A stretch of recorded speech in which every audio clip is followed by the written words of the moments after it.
What is up, everybody? Michael Crump back here again, talking about the latest and the greatest in PlayStation homebrew news and much, much more. Wow, I haven't said that in a while, and it feels good to say that again.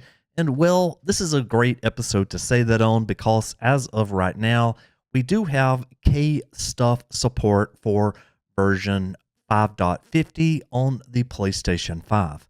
Let's go ahead and jump straight into it. So we saw here today by Echo Stretch, he said that, all right, everyone, we now have support for 5.50.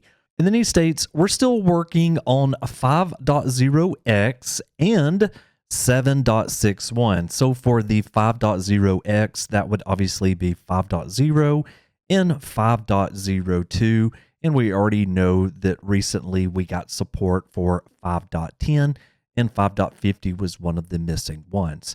Now, what's interesting here is that it also says and 7.61. So just as I've stated a couple of times before, I absolutely thought that they should be targeting 7.61 because if we got Kstuff and especially ETA Hen and items flow for 7.61, we would now have a huge catalog of games that now would be playable on these jailbroken firmwares.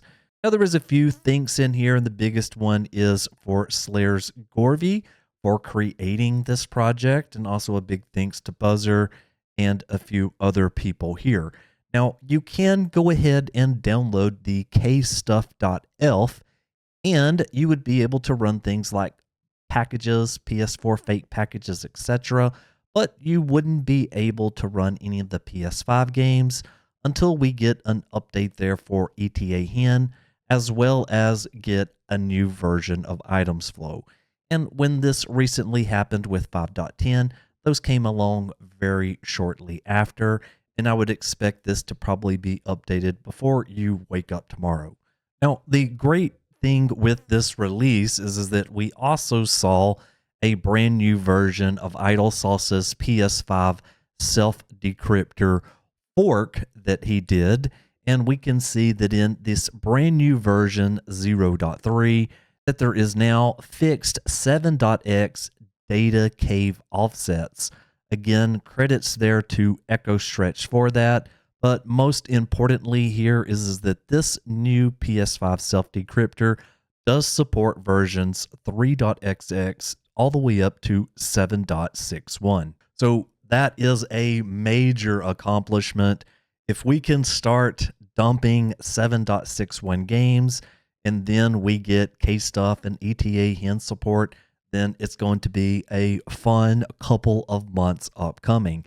Now, one thing with this is that if you do go ahead and download 0.3 and you are on, for example, a 7.61 system, you can use this Python SDK downgrader script. And so basically what happens is that you would run the script right here, and it would downgrade the SDK to an SDK that is playable in some of those lower firmware systems like 4.03. Now, before I get to a bunch of the games that looks like is going to be coming out, one thing that I did want to tell you is that if you are on a 5.00 or a 5.02, hop over to the research and development PlayStation group on Discord, and you can send them a message there. And hopefully we can get some support going for 5.00 and 5.02. Now, I do want to take a super quick look at this jailbreak chart here.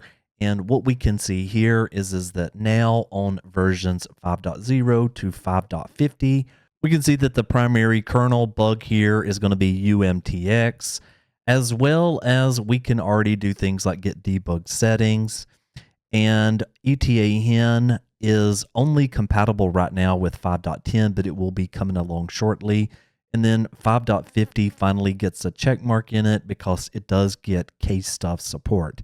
Now, the 5.00 and 5.02 are currently pending at this moment. But then again, keep in mind that 7.61 is going to be one of the new targets. So if we can use 7.61 and get our Kstuff and ETA Hen, then yeah, we will be able to start dumping a lot more recent titles in that. Now, jumping into some of the titles here. So over here on Speed007 on Twitter, we can see that there is a post here that says dumped from 7.61, and it is running on 5.10, and this is Resident Evil 4. So that's another big title that would be awesome having that running over here on 5.10. Now, there's a few other games that's in here. So here is another game that says that this one is dumps and it works. And this is PS5 6.00 system here. And then there was this other list that says it is updated, tested, and works.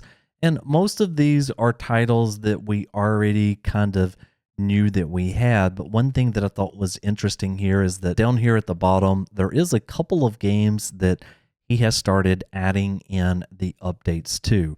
Now, all of this is super sweet to start seeing, getting some of the actual patches to the games, because some of the 1.0 versions that we were using just totally didn't run very well.